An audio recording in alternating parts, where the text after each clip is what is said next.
नमस्कार, स्वदेश न्यूज के खास प्रोग्राम जनता मांगे जवाब में आपका स्वागत है। आपके साथ मैं हूं स्मित पाठी। इस बार G20 की मेजबानी भारत कर रहा है। भारत पहली बार G20 की मेजबानी भी कर रहा है। ऐसे में जम्मू कश्मीर के श्रीनगर में भी G20 की बैठक होगी। अहम बात है कि चीन और पाकिस्तान के विरोध के बावजूद भारत श्रीनगर में यह बैठक आयोजित करने जा रहा है। G20 और Y20 की बैठक लेह और श्रीनगर में आयोजित होने वाली है। लेकिन भारत के इस कदम से जहां एक और पाकिस्तान की परेशानी बढ़ी हुई है, तो वहीं चाइना भी इस बैठक से बायकॉट करने की तैयारी में है। दरअसल पिछले कुछ सालों में भारत और चीन के संबंधों में जो दरार थी वो और गहरी हुई है। तो वहीं पाकिस्तान के साथ भी सीमा विवाद अक्सर ही होते रहते हैं। खैर, बीते दिनों की बात बीते दिनों की हो गई, लेकिन अब हिंदुस्तान इस बात के लिए तैयार है और हर दृष्टि से इतना सक्षम है कि उसे कोई आंख नहीं दिखा सकता।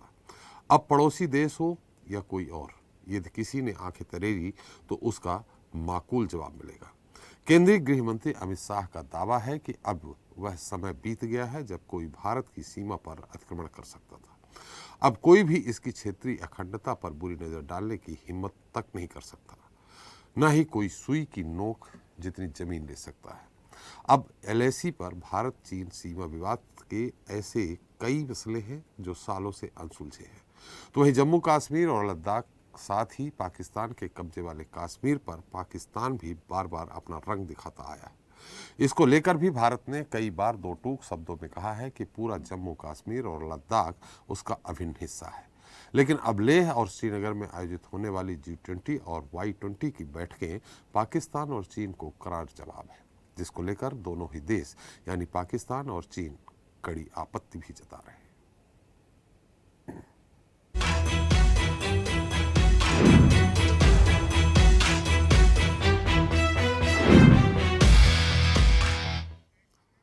तो पाकिस्तान और चीन से सीमा विवाद के बीच इस साल भारत G20 समिट की अध्यक्षता कर रहा है। इसी के तहत भारत G20 और Y20 की बैठक लेह और श्रीनगर में आयोजित करने जा रहा है।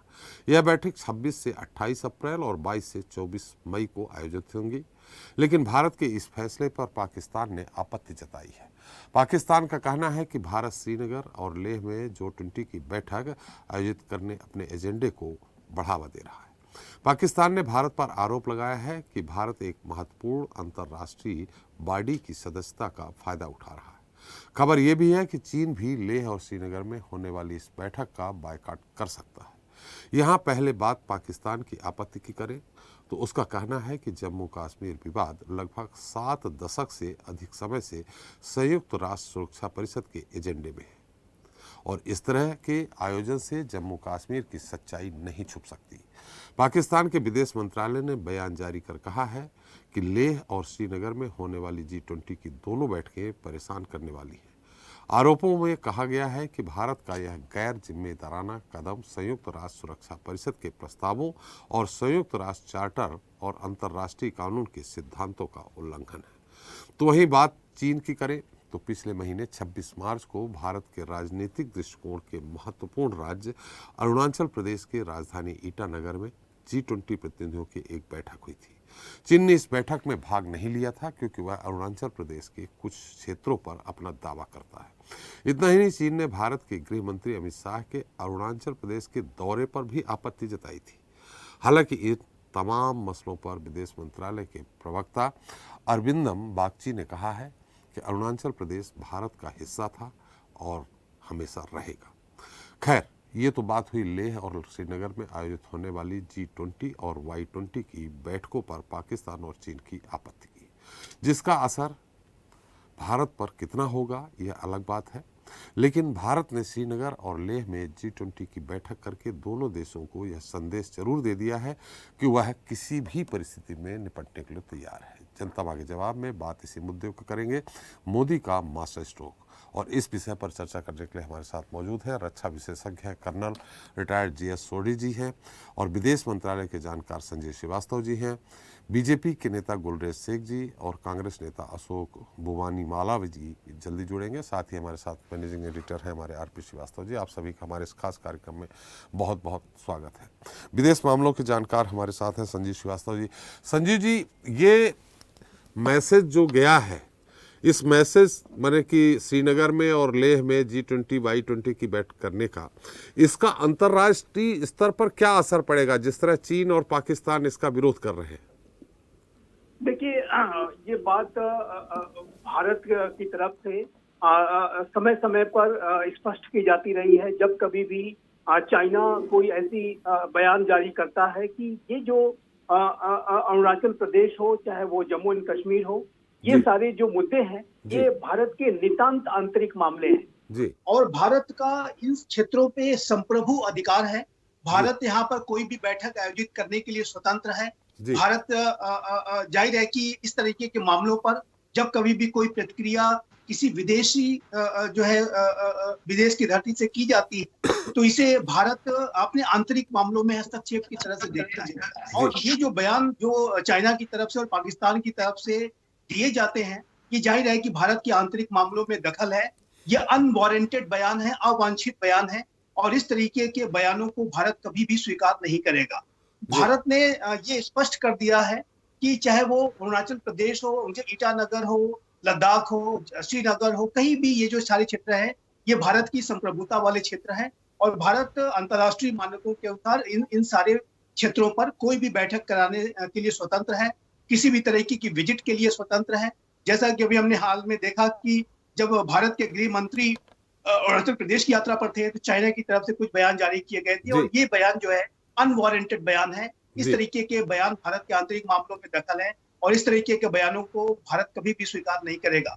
और जिस तरीके से इन राष्ट्रों की प्रवृत्तियां रहती हैं, चाहे वो चाइना हो चाहे वो पाकिस्तान हो, उसको ध्यान में रखते हुए जाहिर है कि भारत किसी भी स्थिति के लिए तैयार है।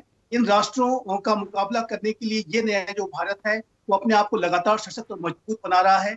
अपनी पोजीशन ऑफ स्ट्रेंथ को, अपने डिफेंस पॉस्चर को लगातार जो है मजबूत बनाया जा रहा है, क्योंकि हमें चाइना और पाकिस्तान जैसे राष्ट्रों का जो विस्तारवादी और आतंक परस्त चरित्र है वो अच्छी तरह से पता है। ये भारत की तरक्की से, भारत की प्रगति से जाहिर है कि जलने वाले चिढ़ने वाले राष्ट्र हैं। ये नहीं चाहते कि भारत वैश्विक मामलों में अपनी बड़ी भूमिका अदा करे, G20 में भारत सफल हो, विश्व के अन्य मंचों पे भारत सफल हो। तो जाहिर है कि इनकी जो प्रवृत्तियां हैं वो इन बयानों में दिखती हैं और इसको ध्यान में रखते हुए ये जो नया भारत अपने आप को हर एक स्थिति के लिए तैयार रखता है। अभी आपने देखा कि गलवान में जो हुआ उसमें भारत के सैनिकों ने चाइना के सैनिकों को मुंहतोड़ जवाब दिया था। तवांग में अभी हाल के समय में किस तरह से चाइना के सैनिकों को भगाया गया, डोकलाम में हमने किस तरीके का संकल्पबद्ध मुकाबला किया और पाकिस्तान के ऊपर तो कई स्ट्राइक्स भी की जा चुकी हैं। भविष्य में स्ट्राइक्स के ऑप्शंस ओपन हैं। तो जाहिर है कि आतंकवाद को ये नया भारत बिल्कुल भी स्वीकार नहीं करेगा। जीरो टॉलरेंस की पॉलिसी के तहत आतंकवाद की विरुद्ध कार्रवाई की जा रही है। तो ये जाहिर है कि इस तरह के बयानों का कोई अर्थ नहीं है, इसका कोई मतलब नहीं बनता है और भारत ऐसे बयानों को पूरी तरह से रिजेक्ट करता है, इसे कभी भी स्वीकार नहीं करेगा। बिल्कुल, भारत तो रिजेक्ट कर रहा है, लेकिन अंतर्राष्ट्रीय स्तर पर जैसा कि जब कश्मीर में धारा 370 समाप्त की जा रही थी या पुनर्निर्धारण कश्मीर का किया जा रहा था, उस समय कुछ इस्लामिक कंट्रीज ने भी इसमें आपत्ति जताई थी। देखिए ये जो इस्लामिक कंट्रीज हैं तथाकथित जो अपना एक बड़ा संगठन बनाए हुए हैं OIC के नाम से, जब चाइना जो है वीगर मुस्लिम्स के ऊपर दमन करता है, शोषण करता है, हर तरीके की बर्बरता करता है, उन्हें कंसंट्रेशन कैंप्स में डाल रखा है, 10 लाख से भी ज्यादा वीगर मुस्लिम्स को चाइना ने पूरी तरीके से तबाह और बर्बाद कर रखा है। और इसके ऊपर तो ये OIC के राष्ट्र एक बयान भी जारी नहीं करते, जो टर्की जैसे राष्ट्र हैं एक बयान तक जारी नहीं करते और चाइना के सारे सप्रेशन को, अपने वेस्टेड इंटरेस्ट को ध्यान में रखते हुए जो है वो जो है चुप रह जाते हैं। जब पाकिस्तान के पूर्व प्रधानमंत्री इमरान खान से सवाल किया गया कि क्या वीगर मुस्लिम्स के बारे में आप क्या कहना चाहेंगे, तो उन्होंने कहा कि मुझे इस विषय के बारे में पता नहीं है, मैं अपने मामलों में इतना जो है व्यस्त हूँ कि मुझे वीगर मुस्लिम्स की चिंता मैं नहीं कर पाता, उन्हें पढ़ नहीं पाता वगैरह वगैरह करके उन्होंने टालने की कोशिश की। तो ये जो तथाकथित इस्लामिक वर्ल्ड, इस्लामिक यूनिटी को दिखाने वाले जो कुछ राष्ट्र और संगठन है, ये वास्तव में पाखंडी चरित्र रखते हैं और इनका चरित्र दोहरा है। ये अपने वेस्टर्न इंटरेस्ट के लिए ही सारे ये कवायदे करते हैं, कश्मीर के ऊपर बयान जारी कर देना और कश्मीर के मामलों पर पाकिस्तान के दबाव में आकर के कुछ कह देना। तो जाहिर है कि इस तरीके के जो OIC जैसे जो संगठन है, टर्की जैसे जो कुछ राष्ट्र है, उसको भी भारत क्लोजली वॉच कर रहा है। और हम ये भी देख रहे हैं कि जो टर्की है वो वर्तमान समय में पाकिस्तान के रास्ते पे चल रहा है। रेसेप तैयब एर्दोगान के नेतृत्व वाला जो टर्की है वो लगातार रेडिकलाइज होता जा रहा है, इस्लामाइज होता जा रहा है। और रेसेप तैयब एर्दोगान की जो मंशा है वो नए ऑटोमान एम्पायर को बनाने की हो गई है। वो मुस्लिम वर्ल्ड के नए लीडर के रूप में अपने आप को बनाना चाहते हैं और इसी वजह से वो पाकिस्तान को अपने पक्ष में लेने के लिए उसके दबाव में आकर के कुछ कुछ बयान जारी कर देते हैं या OIC वगैरह से भी बयान जारी करवा देते हैं। तो ये इनका जो चरित्र है पूरी तरह से दोहरा है। ये वास्तविक मुस्लिम हितों की बात नहीं करते, ये अपने हितों में ही इतने खोए हुए हैं कि उन्हें तरह तरीके से विभाजनकारी जो नीतियां हैं, अजरबैजान आर्मेनिया के युद्ध में हमने देखा किस तरीके से टर्की ने अजरबैजान का साथ दिया, क्योंकि अजरबैजान एक मुस्लिम डोमिनेटेड कंट्री है। तो ये जो धार्मिक विभाजन कराना, किसी भी राष्ट्र के आंतरिक मामलों में दखल वगैरह देने का जो कृत्य है जो टर्की के द्वारा किया जा रहा है, OIC भी इससे कहीं न कहीं प्रभावित हो जाता है। तो ये इस तरीके के बयान भी जो है भारत इसको पूरी तरह से रिजेक्ट करता है। भारत इस तरह के बयानों को फिर से आंतरिक मामलों में हस्तक्षेप मानता है, लेकिन ऐसे बयानों का कोई असर नहीं होगा, क्योंकि आज भारत की जो इमेज है, भारत की जो क्रेडिबिलिटी है, भारत का विश्व का सबसे बड़ा लोकतांत्रिक राष्ट्र है, सबसे तेज गति से बढ़ती हुई अर्थव्यवस्था है, भारत वैश्विक मामलों का लीडर है, G20 का अध्यक्ष है, SCO का अध्यक्ष है, वासेनार ग्रुप का अध्यक्ष है। अनेक वैश्विक मामलों में, चाहे वो आतंकवाद हो, चाहे वो वातावरण परिवर्तन का संकट हो, चाहे वो ग्लोबल सप्लाई चेन्स की बात हो, चाहे वो इंडो पैसिफिक रीजन के रूल्स बेस्ड ऑर्डर को स्थापित करने की और उसे बनाए रखने की, मजबूत बनाने की बात हो, हर जगह भारत की भूमिका बहुत बड़ी है। और ये जो तथाकथित जो एक दो छोटे राष्ट्र या OIC जैसे संगठन है, इनके बयानों का भारत के ऊपर कोई असर नहीं पड़ेगा। आज भारत बेहद सशक्त है, मजबूत है और लगातार प्रगति कर रहा है। जी, चलिए हमारे साथ कर्नल सोढी साहब हैं। सोढी साहब, मेरी आवाज आ रही है आपको? हाँ जी सर, आ रही है सर। सोढी साहब, जिस तरह से आपत्ति जताई जा रही, देखिए ये जानबूझ के ये मैसेज दिया गया है प्रधानमंत्री जी के द्वारा कि तुम जिस बात जहां अपना हक जता रहे हो, मैं वहीं G20 की बैठक करने जा रहा हूं। और अंतर्राष्ट्रीय स्तर की बैठक है, 20 कंट्री है, इसमें और भी कंट्री हैं। तो इससे जो LOC हो या LAC हो, इनमें क्या असर पड़ेगा? क्या फिर से ये, और जब आदमी बौखलाता है, जब वो उसकी सेनाएं बौखलाएंगी तो निश्चित कुछ न कुछ परेशानी डालने का प्रयास करेंगी, बौखलाहट में कुछ ऐसा कदम उठाएंगे जिससे वहां अशांति हो। जय हिंद त्रिपाठी जी। जी, जय हिंद। ये मेरा सौभाग्य है कि मैं आपके न्यूज चैनल और विख्यात को पैनलिस्ट के साथ हूं। जी, पिछले कुछ सालों में भारत अंतर्राष्ट्रीय स्तर पे एक महाशक्ति बनके उभर चुका है, और ये मैं इसलिए नहीं कह रहा कि मैं भारत का नागरिक हूं, ये बात सारी दुनिया कह रही है। आज की तारीख में दुनिया का हर देश, दुनिया का हर बड़ा नेता भारत के साथ अच्छे रिश्ते चाहता है, प्रधानमंत्री नरेंद्र मोदी जी के साथ एक द्विपक्षीय मीटिंग चाहता है। आज भारत ने अंतर्राष्ट्रीय स्तर पे अपनी ऐसी छवि बना ली है कि किसी भी देश को दिक्कत होती है वो सबसे पहले भारत की तरफ देखता है। यहां तक कि पाकिस्तान भी, जो हमारा दुश्मन देश है, पिछले साल जब रूस यूक्रेन युद्ध शुरू हुआ तो भारत ने सिर्फ अपने ही 22,000 छात्र नहीं निकाले यूक्रेन से, बल्कि पाकिस्तान के 147 छात्र भी निकाले।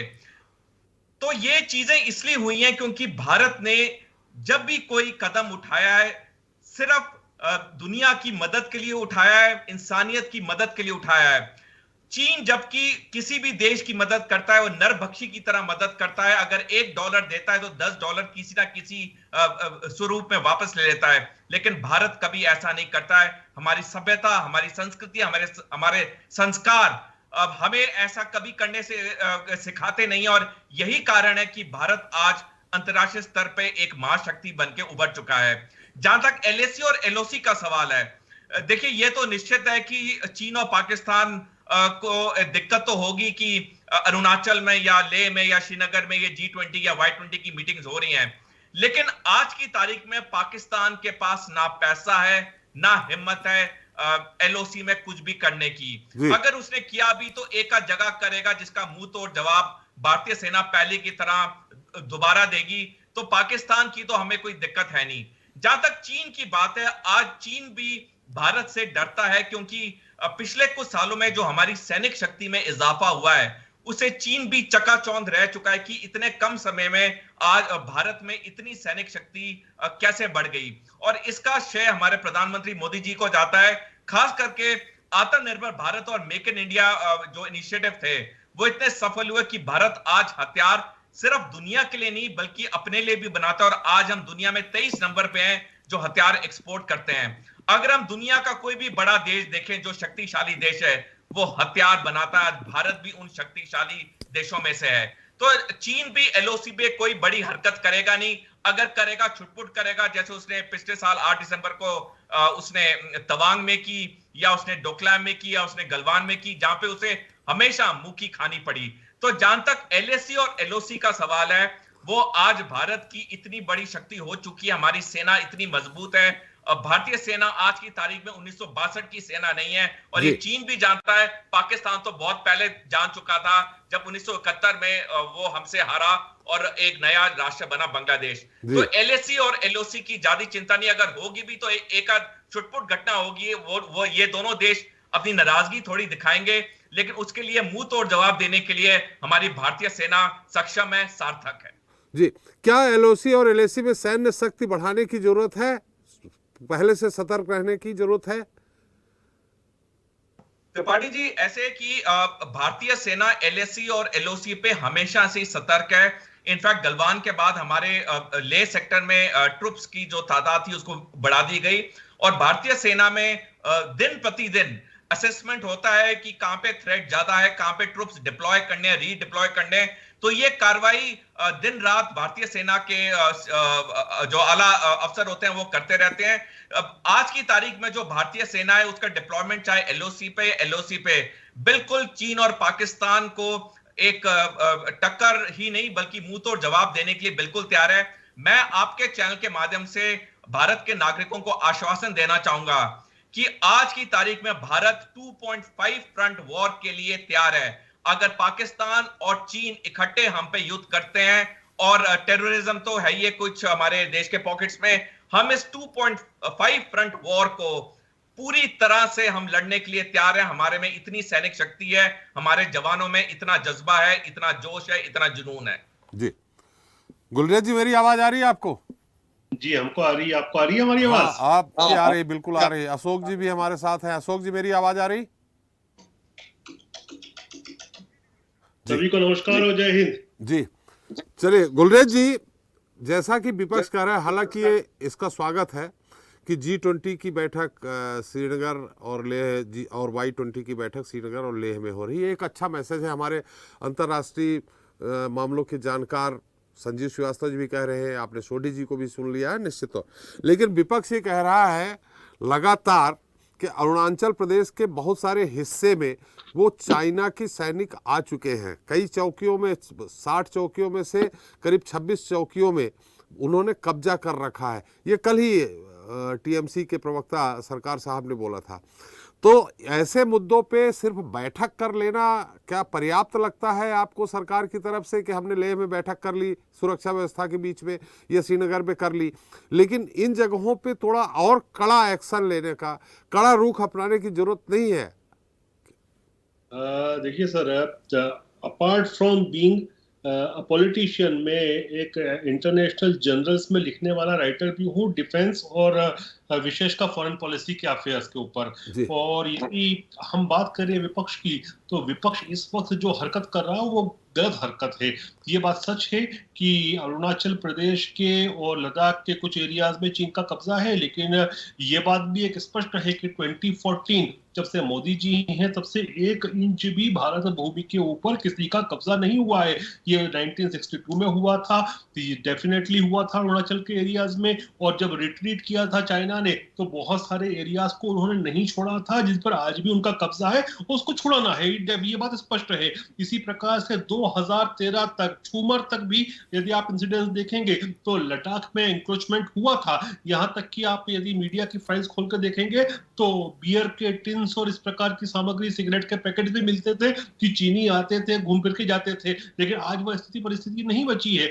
और जहां तक आपने चूंकि मुझसे अभी अरुणाचल विशेष के विषय में पूछा, तो आपने देखा नहीं है क्या कि किस प्रकार से भारत सरकार जो है वो एग्रेसिव ही नहीं, फ्रंट फुट पे जाके खेल रही है। अरुणाचल प्रदेश में देश के गृह मंत्री जाते हैं और चीन को एक तरह से चुनौती देते हैं कि आप हमारी इंच भर भी भूमि नहीं ले सकते, और वो वर्ल्ड वाइड न्यूज बनती है और उसके ऊपर वो चाइना का मीडिया भी प्रतिक्रिया देता है। तो हम कहीं भी बैकफुट पे नहीं जा रहे हैं। और हम डिप्लोमेटिकली भी और सेना के रूप में भी, दोनों तरह से आप देखिए तो हम 21 ही जा रहे हैं। मैं डिप्लोमेटिकली इसलिए कहूंगा क्योंकि अभी अमेरिका की कांग्रेस में एक बिल रखा हुआ है। वो बिल क्या है? वो अरुणाचल प्रदेश और मकमोहन लाइन जो है उसको, पूरा अरुणाचल को भारत का हिस्सा और मकमोहन लाइन को as a border with China recognize करने का बिल रखा हुआ है। तो हम डिप्लोमेटिकली भी ग्लोबल कम्युनिटी में बड़े स्पष्ट है और आगे जा रहे हैं। यदि आप मिलिट्रीली देखें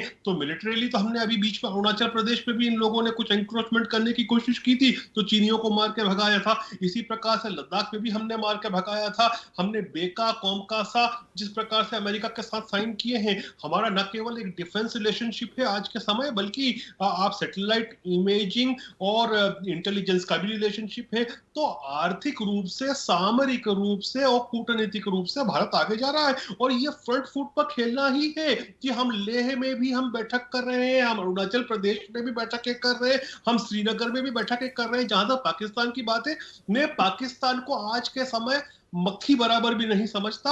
और मैं एक चीज और देख रहा हूं कि मोदी जी के नेतृत्व में भारत का कंपटीशन चाइना के साथ है। अभी तक हमारा कंपटीशन पाकिस्तान के साथ हुआ करता था, लेकिन अब हमारा दायरा जो बड़ा है, हम चाइना को अपना कॉम्पिटिटर मानते हैं और उसी हिसाब से अपनी तैयारियां कर रहे हैं। जी चलिए, तैयारी करें, ठीक है, लेकिन हम आएंगे आपके थोड़ा श्रीनगर के बारे में और कश्मीर के बारे में आपसे बात करेंगे। श्रीवास्तव जी, आपकी हमें टिप्पणी चाहिए इस पूरे मुद्दे पे।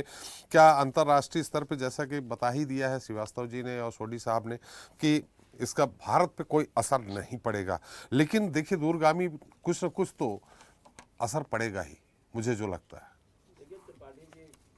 सोडी जी ने भी बताया और श्रीवास्तव जी ने भी बोला कि हमारे देश की जो स्थिति है आज की डेट में है, जो हम जिस पोजीशन में है हमारा देश, निश्चित रूप से इन बातों का कोई असर नहीं पड़ेगा। और भारत सरकार एग्रेसिवली इस दिशा में काम कर रही है। G20 और Y20 के माध्यम से श्रीनगर और लेह में जो भी बैठक आयोजित करने का एक और भी जिस तरह से भारत सरकार ने प्रयास किया है जी, वो एक तरह से इनको संदेश देने की कोशिश किया है कि देखिए ये भारत का अभिन्न अंग है और इन सीमाओं पर कोई भी इंक्रोचमेंट आप करेंगे, किसी तरह का भी आप प्रयास करेंगे तो भारत मुंह तोड़ जवाब देगा। एक तरह से डिप्लोमेटिक एक प्रयास है। और G20 की चूँकि मेज़बानी कर रहा भारत और प्रधानमंत्री मोदी जी ने बहुत सोच समझ के कश्मीर और लेह को चुना है। मुझे लगता है कि इन चीज़ों के माध्यम से जो G20 का जो एजेंडा है, जिसमें कल्चरल डेवलपमेंट, तमाम चीज़ों पर, जो आज कश्मीर और तमाम जगहों पर बहुत सारे सैलानी जाते हैं, वहाँ पर सांस्कृतिक जो व्यवस्था है, तमाम चीज़ों को लोगों को रूबरू कराना है और इस व्यवस्था को आगे बढ़ाना है। जी, हमें लगता है कि आपका बिल्कुल कहना सही है कि हो सकता है कि बौखलाहट में चीन और पाकिस्तान कुछ न कुछ हरकत करे। जी, तो ये तो पहले से हरकत करते आ रहे हैं। दूसरी बात है, ये अपनी आदत से बाज नहीं आने वाले हैं। ज़रूरी ये है कि हमारा देश जिस तरह से आज सीमाओं पर हमारी सेनाएं, हमारे जो है पूरी जो है सामरिक व्यवस्था जो वहाँ पर चाक चौबंद है और लगातार सरकार इसमें प्रयासरत है, और उसे इस बात का पूरा अंदाज़ा है जिस तरह की पिछले दिनों में चाइना की तरफ से गलवान घाटी, डोकलाम और इसके बाद अरुणाचल प्रदेश में जिस तरह की घटनाएं हुई हैं, उसको लेकर के सरकार काफ़ी मुस्तैद है। और दूसरी सबसे बड़ी बात है कि इससे अनजान नहीं है सरकार। रही बात इन सारी बातों को जो है एक संदेश देने की कोशिश भी कर रहा है भारत। एक और सबसे बड़ी बात है कि पाकिस्तान इसलिए बौखलाया हुआ कि यूएनओ में लगातार जो है वो कश्मीर का मुद्दा उठाता रहा जी, और जब वहाँ पर इस तरह की बैठक हो रही तो उनको लग रहा है कि कहीं न कहीं पर उसके उस मुद्दे को कमज़ोर साबित होगा। अब G20 का सदस्य चाइना भी है। अब ये देखना होगा क्या इस बैठक में भाग लेता है। अभी अरुणाचल में भाग लिया नहीं उसने। तो ये सब सारी बातें हैं और निश्चित रूप से हमारी सीमाओं पर जो भी चीज़ें हैं, जो जिस तरह की घटनाएं अभी पिछले दिनों में चाइना के, क्योंकि गुलेरी जी ने कहा ना कि हमारे सामने पाकिस्तान कुछ नहीं, तो बिल्कुल सही कहा, हमारे देश के सामने पाकिस्तान की कोई हैसियत नहीं है। हाँ, चीन चुनौती ज़रूर है। तो चुनौती किस अर्थ में? हम उनसे कमज़ोर नहीं हैं। आज हमारी सेनाएं मजबूत हैं, हमारे जो सिपाही, हमारे सोल्जर्स, काफ़ी उनका मनोबल ऊंचा है। और उसके पीछे एक कारण ये भी कि वर्तमान सरकार निश्चित रूप से काफ़ी इस दिशा में पहल कर रही है। और ये मानना होगा कि हमारा देश इन सारी चुनौतियों को स्वीकार करने में सक्षम है जी। तो ये जो पूरी चीज़ें हैं, जो इस तरह की जो बैठक हो रही है, निश्चित रूप से हमारे एक स्वागत योग्य है और देशवासियों के लिए गौरव की बात है कि इस दिशा में प्रयास सरकार कर रही है। जी श्रीवास्तव जी मेरी आवाज आ रही है ना आपको? संजीव जी जी संजीव जी, जिस तरह से पाकिस्तान कह रहा है कि G20 की बैठक जिस तरह से भारत कर रहा, अपने एजेंडे को आगे बढ़ा रहा, और ये अंतर्राष्ट्रीय कानून जो है उसका उल्लंघन है एक। दूसरा, जैसा कि थोड़ी बहुत ऐसी खबरें आ रही हैं कि OIC के सदस्य भी इसमें शामिल होने आ रहे हैं, तो वो इसका विरोध करेंगे और इसका बहिष्कार करेंगे। इसका असर कितना होगा? देखिए, जैसा कि हमने अभी चर्चा की कि इस तरीके की जो कवायदें ये जो तथाकथित एक दो राष्ट्र कर रहे हैं या OIC जैसा संगठन कर रहा है, इसका भारत की जो बड़ी और जिम्मेदार छवि है उसके ऊपर कोई असर नहीं पड़ने वाला। और ये जो मामले हैं ये भारत के संप्रभुता वाले क्षेत्र हैं, भारत के आंतरिक मामले हैं, और इस तरीके के मामलों पे किसी तरीके का दखल ये नया भारत बर्दाश्त नहीं करेगा। ये बात भी समय समय पर स्पष्ट की जा चुकी है। जहां तक पाकिस्तान की बात है, पाकिस्तान के संदर्भ में, कश्मीर के संदर्भ में सिर्फ एक मामला जो है वो पेंडिंग है, और वो ये है कि पाकिस्तान ऑक्युपाइड कश्मीर का भारत में विलय कब होगा। और ये जो पाकिस्तान ऑक्युपाइड कश्मीर के ऊपर पाकिस्तान ने जो एक इलीगल ऑक्युपेशन कर रखा है, अब भविष्य में यदि कोई बातचीत होगी तो सिर्फ इसी विषय पर बात होगी कि पाकिस्तान ये कब्जे को खाली कब करेगा। और जाहिर है कि जो जम्मू एंड कश्मीर का जो वर्तमान समय में जो भविष्य है बेहद उज्जवल दिखाई देता है। जम्मू एंड कश्मीर जो है विकास की राह पर तेज गति से आगे बढ़ रहा है। जम्मू एंड कश्मीर में आतंकवाद की कमर तोड़ दी गई है। ऑपरेशन ऑल आउट लगातार जारी है। आतंकवाद के विरुद्ध ये जो नया भारत है वो जीरो टॉलरेंस की पॉलिसी के तहत कार्य करता है। आपने देखा कि जो उरी की जो घटना हुई, पुलवामा का जो आतंकी हमला था, उसके बाद भारत ने पाकिस्तान की टेरिटरी में जाकर के आतंकवाद के विरुद्ध ऑपरेशंस किए थे। और इस तरीके के जो ऑपरेशंस हैं ये नया भारत लगातार करेगा।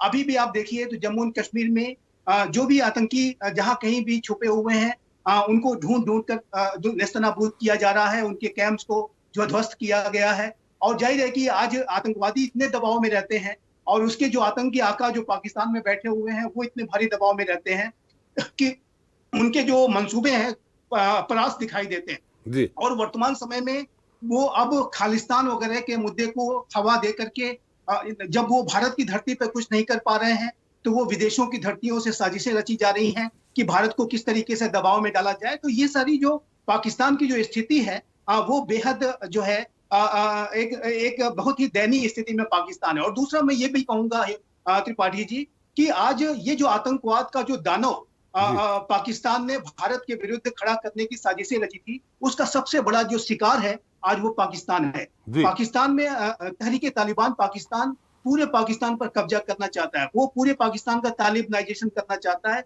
वो पाकिस्तान के अंदर ही बड़े हमले कर रहा है। और पाकिस्तान के संदर्भ में हिलेरी क्लिंटन जो अमेरिका की पूर्व विदेश मंत्री थी, उन्होंने एक बयान दिया था कि यदि आप अपने बैकयार्ड में सांप पालोगे और ये सोचोगे कि ये जो सांप है वो सिर्फ पड़ोसियों को ही जाके काटेगा तो आप सबसे बड़े मूर्ख हैं। और ये जो सांप है आज इतने ज्यादा भयानक हो चुके हैं कि पाकिस्तान को वो बुरी तरीके से डस रहे हैं। पाकिस्तान इससे सबसे ज्यादा ग्रसित है। तो जो पाकिस्तान जो इस समय और आर्थिक रूप से अगर आप देखें तो पाकिस्तान बैंकरप्सी की स्थिति में है। पाकिस्तान कंगाली की कगार पे खड़ा हुआ राष्ट्र है। उसकी आंतरिक स्थिति इतनी दयनीय है कि वो अंतर्राष्ट्रीय मामलों पर बयान इसी वजह से देता है ताकि अपनी जनता का ध्यान डाइवर्ट किया जा सके और उससे पाकिस्तान के हुक्मरानों को थोड़ी राहत मिल जाए। और इसी वजह से इस तरीके की जो बयान वगैरह भारत के विरुद्ध लगातार किए जाते हैं। भारत विरोधी बातें जो पाकिस्तान के हुक्मरान करते हैं उसके पीछे उनका अपना व्यक्तिगत स्वार्थ रहता है। वो पाकिस्तान की जनता का ध्यान वहां के मूल मुद्दों से डाइवर्ट करना चाहते हैं। लेकिन जहां तक भारत की बात है, भारत का पाकिस्तान के इन बयानों पर कोई असर नहीं पड़ेगा। जैसा कि गुलरेज जी ने, जैसा कि सोडी साहब ने, जैसा कि श्रीवास्तव जी ने बिल्कुल सटीक ऑब्जर्वेशन किया कि इस तरीके के जो बयान है इसका भारत के ऊपर कोई असर नहीं पड़ने वाला। जहां तक चाइना की बात है तो चाइना का मुकाबला ये जो नया भारत है पोजीशन ऑफ स्ट्रेंथ के साथ कर रहा है, अपनी शक्ति को लगातार बढ़ाया जा रहा है। और जब मैं पोजीशन ऑफ स्ट्रेंथ की बात करता हूं तो इसमें मिलिट्री डिप्लॉयमेंट्स तो है ही, साथ ही साथ बॉर्डर एरियाज का जो इंफ्रास्ट्रक्चर डेवलपमेंट प्रोग्राम है वो टाइम बाउंड मैनर में तेज गति से आगे बढ़ रहा है। हमारे गृह मंत्री श्री अमित शाह जी ने अभी अरुणाचल की यात्रा जो की थी उसमें जो वाइब्रेंट विलेजेस को बनाने की जो कवायद चल रही है उसके संदर्भ में यात्रा थी। और 3000 से की संख्या में लगभग वाइब्रेंट विलेजेस को वहां पर डेवलप किया जा रहा है।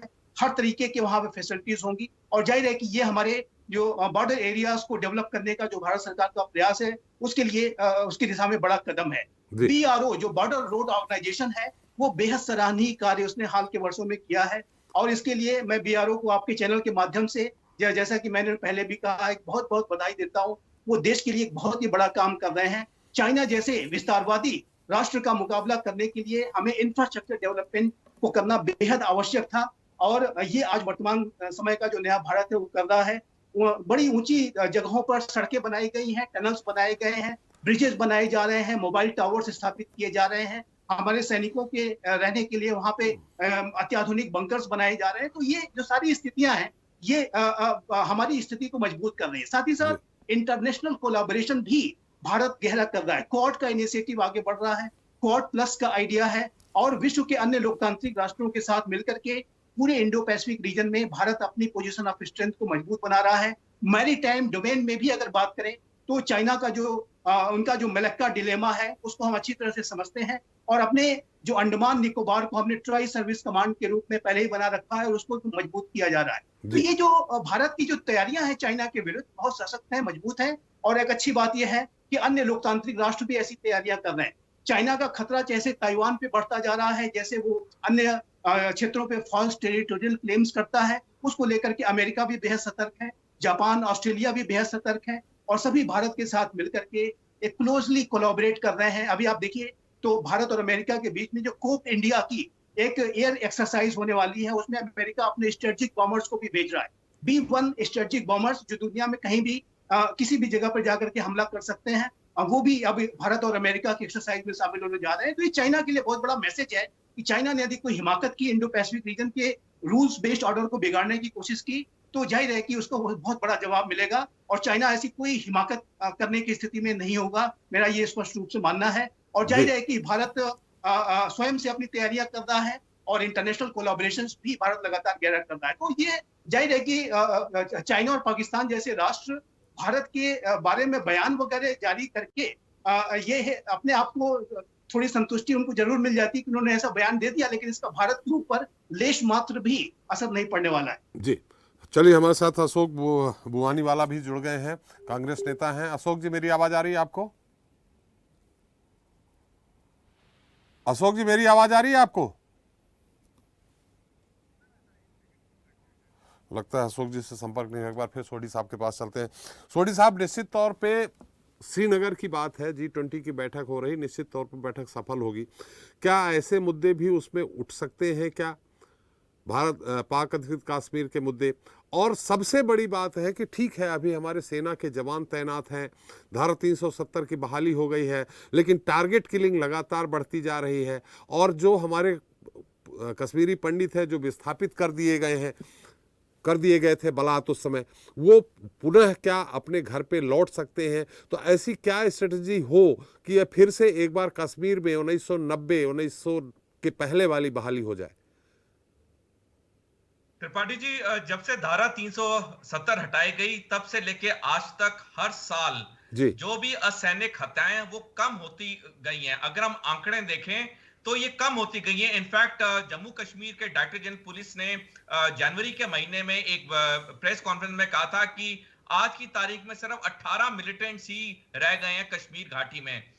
तो ये जो हत्याएं हैं असैनिक लोगों की आतंकवादियों के द्वारा वो कम होती गई हैं जब से ये धारा 370 हटी है, लेकिन हो रही हैं और ये बिल्कुल तब नहीं खत्म हो सकती जब तक कुछ लोगों की कश्मीर घाटी में मानसिकता नहीं बदलती है। और जब तक इन कुछ लोगों की मानसिकता नहीं बदलेगी ऐसी कुछ ना कुछ घटनाएं होती रहेंगी, क्योंकि कुछ लोगों के, सारों के नहीं लेकिन कुछ लोगों के अंदर वहां पे एक बहुत सालों से जहर घोला गया है भारत के खिलाफ, हिंदुओं के खिलाफ।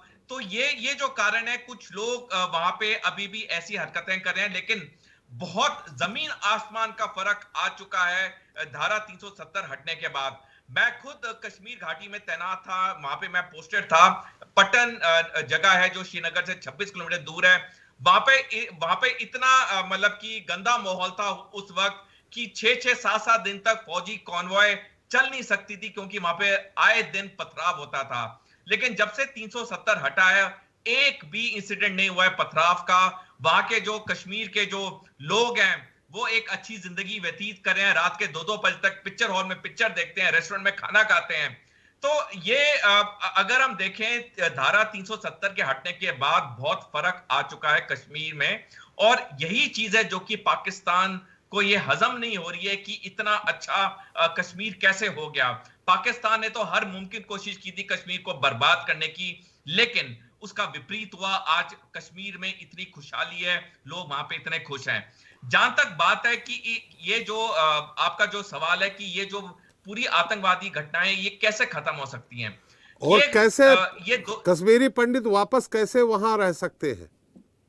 जी देखिए, वही मैं आपको बताने लगा था कि कश्मीरी पंडितों का वापस जाना, वहां पे ये आतंकवादी घटनाएं बिल्कुल खत्म होना, इसके लिए 3-4 अगर कदम उठाए जाएं तो मेरे को उम्मीद है खत्म हो जाएगी। सबसे पहला, कश्मीर घाटी में रिटायर्ड फौजियों को सस्ते दाम पे जमीन दी जाए ताकि वो वहां पे सेटल हो। ये चीज दुनिया के कई देशों में ट्राई हो चुकी है और बहुत सफल हो चुकी है।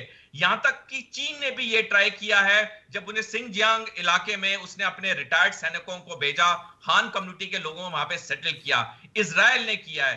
तो अगर हमारी सरकार हर साल 50 से 60 हजार भारतीय सेना का सैनिक रिटायर होता है, अगर वहां पे सस्ते दाम पे जमीन दी जाए तो कई सैनिक वहां सेटल हो गए, और जब वहां सैनिक सेटल हो गए आस्ता आस्ता हम देखेंगे जो भी थोड़ी बहुत ये घटनाएं हैं ये खत्म हो जाएंगी बिल्कुल। दूसरी चीज, कश्मीरी पंडितों की वापस जाने के लिए एक बहुत अहम चीज एक और करनी होगी कि जो हमारा न्याय सिस्टम है उसको बहुत तीव्र और स्पीड करना होगा।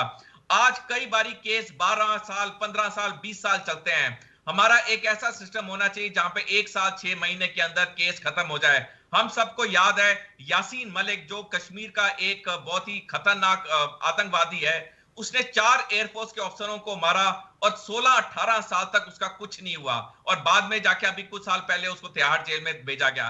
तो जब तक हमारी न्याय प्रक्रिया जो है उसको हमें फास्ट करना होगा ताकि जस्टिस जल्दी दिया जाए, रिटायर्ड लोगों को वहां पे सेटल किया जाए।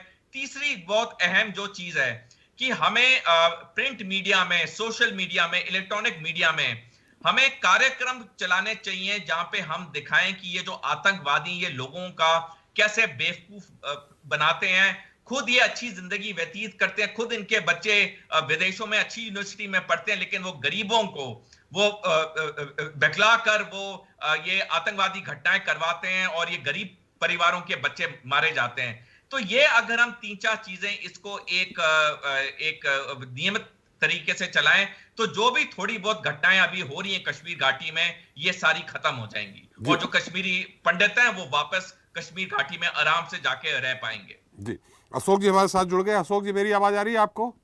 जी आ रही है आपकी आवाज। अशोक जी, काफी देर हो गई जुड़ते जुड़ते। सर बस कई मीटिंग में थे। अशोक जी, श्रीनगर में G20, श्रीनगर और लेह में G20 और Y20 की बैठक करके मोदी जी ने जो हमने सब्जेक्ट रखा है मास्टर स्ट्रोक खेला है। संजीव श्रीवास्तव जी अंतर्राष्ट्रीय मामलों के जानकार भी हमारे साथ हैं, रक्षा विशेष सोढ़ी जी भी हैं। उन्होंने कहा इससे कोई असर नहीं पड़ेगा लेकिन एक मैसेज बहुत अच्छा जाएगा। भाजपा प्रवक्ता गुलरेज शेख जी भी, आप नहीं जुड़े थे तब, उन्होंने कहा कि ये मोदी जी की एक तरह से विल पावर को सलाम कर रहे हैं। मोदी जी के आने के बाद से 1 इंच भी जमीन, सन 62 के बाद से, उसके पहले जरूर चाइना ने कुछ जमीन कब्जा कर रखी है अरुणाचल प्रदेश की, लेकिन उसके बाद आज तक 1 इंच नहीं हुई। और ये जो G20 और Y20 की बैठक श्रीनगर और लेह में होने जा रही है, इससे एक बहुत बड़ा अंतर्राष्ट्रीय स्तर पर, खासकर चाइना और पाकिस्तान को मुंहतोड़ जवाब कह सकते हैं। आप कितना संतुष्ट हैं इस बात से? निश्चित तौर पे ये एक अच्छा कदम है भारत सरकार का जी, और भारत की एक छवि पूरे वर्ल्ड में इसकी अलग से निखरेगी, इसमें कोई दो राय नहीं है। लेकिन असली मुद्दा जो अभी सरदार साहब कह रहे थे जी कि हम लोगों को जो वहाँ पे पीस करना चाहिए, श्रीनगर में पीस करना चाहिए, जम्मू में पीस करना चाहिए या लेह में पीस करना चाहिए, उस तरह की अभी घटनाएं सामने देखने को नहीं आ रही है जी। ये जबरदस्ती गृह मंत्रालय से जो चीजें होकर और ये गुजरती हैं, उससे मैं समझता हूँ कि पीस नहीं होगा। ये जो सरदार जी की बात से मैं काफी सहमत हूँ, इन्होंने सुझाव दिए हैं कि वहाँ पे एक्स सर्विसमैन वहाँ पे स्पेशल रेट्स पे जमीनें प्रोवाइड करा के, और दूसरे जो सिविलियंस हैं उनको भी, जो एक्स सर्विसमैन के अलावा भी सिविलियंस भी, उनको भी सस्ते रेटों पर जमीनें देकर कुछ इंडस्ट्रीज को वहाँ पे रोजगार के साधन मुहैया कराकर कुछ चीजें वहाँ पे अच्छे ढंग से की जा सकती है। अदरवाइज तो ये मैं समझता हूँ कि उसकी और पहल भारत की सरकार नहीं कर रही है। खाली अंतर्राष्ट्रीय छवि सुधारने से मैं समझता हूँ कि बहुत ज्यादा देश में फर्क नहीं पड़ेगा जी। देश में तब फर्क पड़ेगा जब वहाँ पे आतंकवादी घटनाएं रुकेंगी। और जहाँ तक जमीन की बात है, वो चाइना में तो काफी जमीन अभी भी दबा ली है, ये सारे जगजाहिर है। वो बयान चाहे भाजपा के नेता कुछ भी देते रहे, लेकिन असली मुद्दा ये है कि वहाँ पे जमीन दबी है और आज भी वो स्थिति में खड़े हैं हम लोग कि हमारी जमीन वहाँ पे दबी हुई है। राहुल गांधी जी कई बार प्रेस के माध्यम से इस बारे में सजग भी कर चुके हैं, सरकार को बता भी चुके हैं, लेकिन मैं समझता हूँ कि उसके ऊपर कोई कार्रवाई नहीं हो रही है। उसको ढकने की, उसको लिपापोती करने की कोशिश हो रही है। अशोक जी, लेकिन ये जमीन जो दबाई गई है, अभी गुलरेज शेख जी ने कहा, भाजपा प्रवक्ता ने, कि ये मोदी जी के पहले की है, माने यूपीए सरकार या कांग्रेस सरकार के दौरान ये सब हुआ है। ये मोदी जी तो ये कहते हैं कि 2014 से पहले देश ही नहीं था जी। मोदी जी की बात पे आप मत जाइए, फैक्ट्स को देखिए। आप तो मीडिया के आदमी हैं, आप खुद समझते हैं इन चीजों को कि कब दबी, क्यों दबी, कैसे दबी, और ये सोते रहे इनके वहाँ पे 4-5 बैरिक दब गए तब इनको पता लगा। तो ये सब चीजें जो है ये पॉलिटिकल एजेंडा है उनका, और उस पॉलिटिकल एजेंडा को आज पूरा देश झूठ की राजनीति के रूप में देखता है ना। तो इसलिए मैं उस बात की ज्यादा कमेंट नहीं करूंगा, क्योंकि जगजाहिर चीजें हैं। तो इसलिए भाजपा क्या कहती है, भाजपा तो अभी 2 दिन पहले अमित शाह जी वहाँ विजिट करके आए तो भी कह रहे थे कि 1 इंच जगह नहीं, और उन्हीं के सांसद सुब्रमण्यम स्वामी ने उनकी पोल खोल दी। तो ये क्या है जी? भारतीय जनता पार्टी के तो सांसद हैं वो भी जी। तो इसलिए चीजें जो है वो छुपा कर एक हिडन एजेंडा के थ्रू काम किया जा रहा है, और उस हिडन एजेंडे को मैं समझता हूँ कि वो कितने दिन चल पाएगा, हवा का लिफाफा है, उसमें कभी न कभी तो निकलना है, लीक होना है। तो मतलब आपका कहना है कि मोदी जी के समय का ये कब्जा हुआ है? निश्चित तौर पर 9 सालों में हुआ है, मोदी जी के समय नहीं, 9 सालों में ही हुआ है। तो 9 साल हमारे अब चल रहे। मैंने चाइना ने जो कई चौकियों पे कब्जा कर रखा है, आपने बात बताया कि जी इसी टर्नओवर में हुआ है, इनके 2 मोदी जी के टर्नओवर में हुआ है। चलिए गुलरेज जी, अब क्या कहेंगे? अशोक जी ने कहा कि भैया पहले का नहीं है। खुद का सांसद कह रहा है सुब्रमण्यम स्वामी, अशोक जी तो चलो कह रहे हैं, लेकिन उनका सांसद भी तो कह रहा है भाजपा का। चलिए, सुब्रमण्यम स्वामी जी ने क्या कहा है ये आप अपने मुंह से बोल देंगे तो गुलरेज शेख जी सुन लेंगे, तो मैं उनसे सवाल कर लूंगा। उन्होंने कहा कि भाई अमित शाह जी को दूरबीन के माध्यम से दिख नहीं रहा कि कितनी जमीन दब गई है, उन्होंने उस पर चुटकी ली है जी। तो वो कल के नवभारत टाइम्स में और सभी अखबारों में छपा है जी। तो ये पूरा देश पढ़ नहीं रहा है क्या हो रहा है। तो आप भी तो उसको इस तरह से बताइए भाजपा के लोगों को कि भाई क्या हो रहा है। जी जी जी, अगर मैं सवाल करता हूँ तो गुलरेज जी मानते नहीं, इसलिए मैंने आपसे कहलवाया कि उन्होंने क्या कहा। गुलरेज जी, वो तो इनके खुद के सांसद कह रहे हैं भाजपा के जी। कांग्रेस के लोगों को तो इनको हजम नहीं होता है ना जी, लेकिन इनके खुद के सांसद कह रहे हैं तब तो हजम कर लो।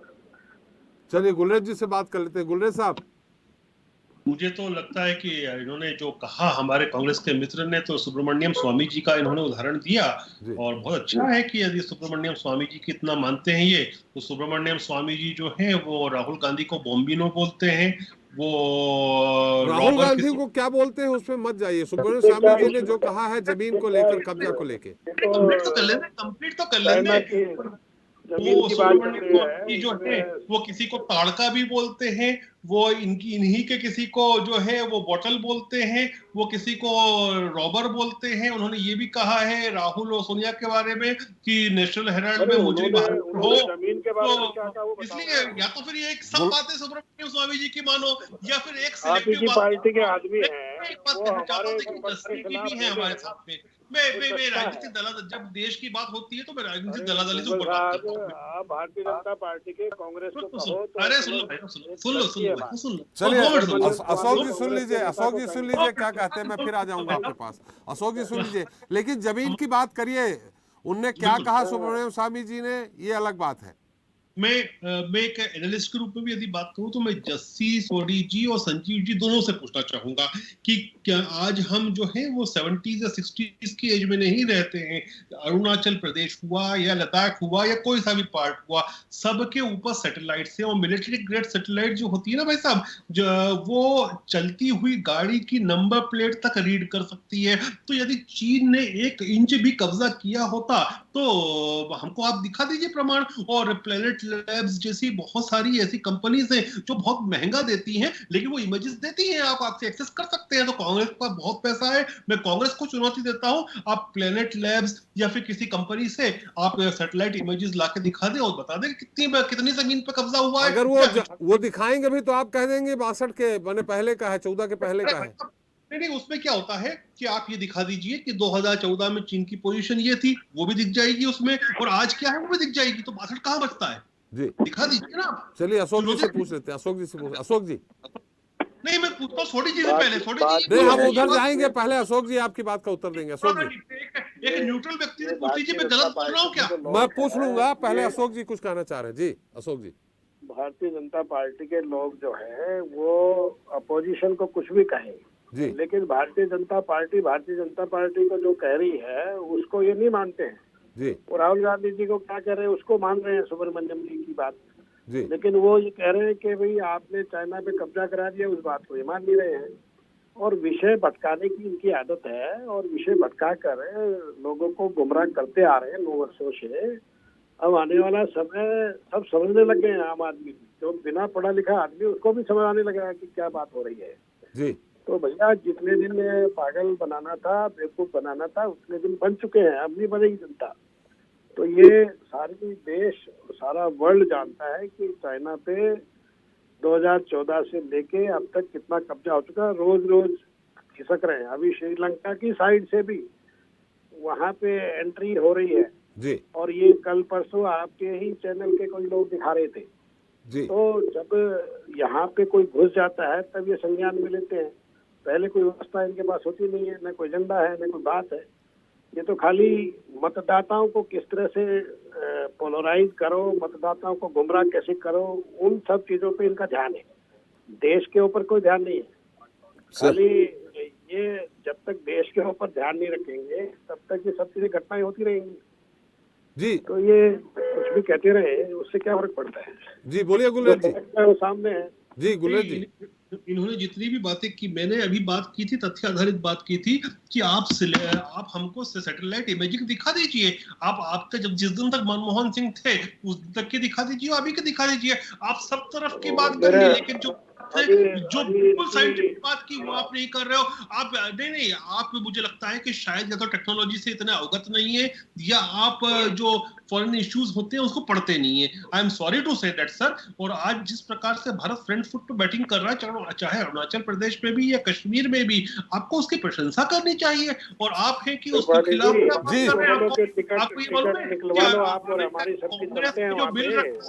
वो हमारे रखा हुआ है, चाइना के विरोध में रखा हुआ है। अशोक जी बोल रहे हैं कि टिकट निकलवा दीजिए, चल के दिखा देते हैं। त्रिपाठी जी की भी निकलवा लेना। अरे आपके राहुल गांधी और आपकी जो केंद्रीय टोली है उसको मैं चुनौती देता हूँ कि आप प्लेनेट लैब से आप ही पहले संतुष्ट हो जाओ। केंद्रीय टोली को तो बाद में संतुष्ट कर लेंगे, पहले आप संतुष्ट हो जाओ। आपको दिखा देते हैं ना, डिमांड तो आप कर रहे हैं मोदी जी के नेतृत्व से, लेकिन आप इल्जाम लगा रहे हैं तो तथ्य तो दे। और अब मैं चाहूंगा सर सोडी जी से पूछ लीजिए, मैंने कुछ गलत बोला है क्या सैटेलाइट इमेजिंग के विषय में?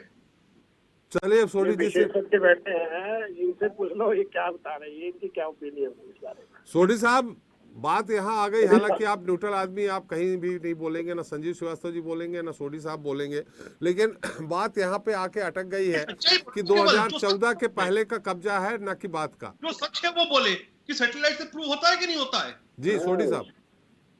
त्रिपाठी जी, भारतीय सेना ने कई बारी साफ और स्पष्ट शब्दों में कहा है कि चीन ने हमारे धरती पे कोई कब्जा नहीं किया है। मैं भारतीय सेना के इस बयान के साथ बिल्कुल जाना चाहूंगा, क्योंकि हमें अपनी सेना पे पूरा भरोसा रखना चाहिए। राजनीतिक पार्टियां आती हैं जाती हैं, सत्ता में होती हैं, विपक्ष में होती हैं। सैटेलाइट इमेज से ये स्पष्ट हो जाएगा क्या? बिल्कुल बिल्कुल। अगर किसी को संदेह और पैसा है, वो सैटेलाइट इमेजेस जो भी ऑथराइज्ड जगह है वहां से खरीद लें और खुद अपना विश्वास कर लें, लेकिन उसकी जरूरत ही नहीं पड़ेगी, क्योंकि जब एक बार भारतीय सेना ने कई बारी स्पष्ट कह दिया है कि कोई भी धरती हमारे यहां से नहीं गई है, हम अपने धरती पे पूरा कब्जा करके बैठे हैं, तो मेरे को नहीं लगता कि किसी को भारतीय सेना के बयान पे कोई संदेह या शक होना चाहिए। जी श्रीवास्तव जी, बहस दूसरी जी। तरफ गई है। हाँ। अलग सुब्रमण्यम स्वामी जी का जो बयान आया है उसने बहुत सारे मतलब निकाल दिए हैं। नहीं, देखिए, जैसा कि सोनी साहब ने नहीं कहा श्रीवास्तव कि जी, मैं भारतीय आरपी श्रीवास्तव जी से बात की है। संजीव जी, जी आरपी श्रीवास्तव जी। देखिए त्रिपाठी जी, सुब्रमण्यम स्वामी का जो बयान आया है वो जी। तो भारतीय जनता पार्टी के हैं, जी और अगर वो इस तरह का वर्तमान गृह मंत्री को लेकर के बयान देते हैं, और बयान भी बड़ा आपत्तिजनक बयान दिया उन्होंने, जी तो ये जरा उस पार्टी लेवल पर सोचने वाली बात है। जी। जहाँ तक हमारे सेना के रिटायर्ड कर्नल बोल रहे हैं, संजीव जी बोल रहे हैं, गुरुरेज शेख भी बोल रहे हैं, हमें लगता है कि कांग्रेस प्रवक्ता भी इस बात को समझ रहे हैं कि जो हमारी सेना है बहुत बहादुर है और निश्चित रूप से सीमा को सुरक्षित करने में सक्षम है। एक बात मैं और कहना चाहूँगा, जी एक मामला उठा था, अभी बात हुई थी पाक अधिकृत कश्मीर को लेकर के। जी देखिए, हम अभी अपने अधिकार क्षेत्र में, हमारे भारत का अभिन्न अंग है, लेकिन हम अपने क्षेत्र में जिस तरह से धारा 370 हटाई गई, इसके बाद वहाँ पर अमन चैन की बहाली की तैयारी हो रही है, उस दिशा में G20 की एक बैठक जो एक बड़ा जो है एक सकारात्मक संदेश है। और दूसरी सबसे बड़ी बात है कि जब हमारे हिस्से का कश्मीर एक तरह से जो है इंफ्रास्ट्रक्चर के मामले में, वहाँ के विकास के मामले में, वहाँ अमन चैन बहाली के मामले में जब पूरी तरह से दुरुस्त हो जाएगा, ऐसी दशा में पाक अधिकृत कश्मीर के लोग भी पाकिस्तान का समर्थन नहीं करेंगे जी और ना ही पाकिस्तान उस पर कोई अपना दावेदारी प्रस्तुत करेगा। देखिए, जनता जो है उन सारी चीज़ों को देखती है, विकास की राह जो होती है, और वहाँ पर बाकायदे अगर कश्मीर में जिस तरह की इंफ्रास्ट्रक्चर तैयार हो रहा है और जो स्थितियाँ हैं वो अगर हो जाती हैं, तो पीओके भी भारत का ही अंग है। एक दूसरी सबसे बड़ी बात है कि जो स्थितियां बनी हैं अभी, जैसे आपने अभी बोला टारगेट किलिंग का, अभी जिस तरह की हत्याएं हो रही कश्मीरी पंडितों की, तमाम चीज़ों को रोकने की सरकार को ज़रूरत है। और उसी के साथ साथ G20 में जो बैठक हो रही है, ये एक तरह से सारी चीज़ों को रोकने का एक प्रयास भी हो सकता है, एक संदेश हो सकता है, लेकिन ये टारगेट किलिंग रोकनी पड़ेगी। दूसरी बात है कश्मीरी पंडितों की बसाहट करानी पड़ेगी। और सोढ़ी जी ने जो बात कहा कि वहाँ पर रिटायर्ड जो है सैनिकों को वहाँ पर ज़मीनें सस्ते दामों पर दी जाएँ और वहाँ पर इंफ्रास्ट्रक्चर का विकास किया जाए।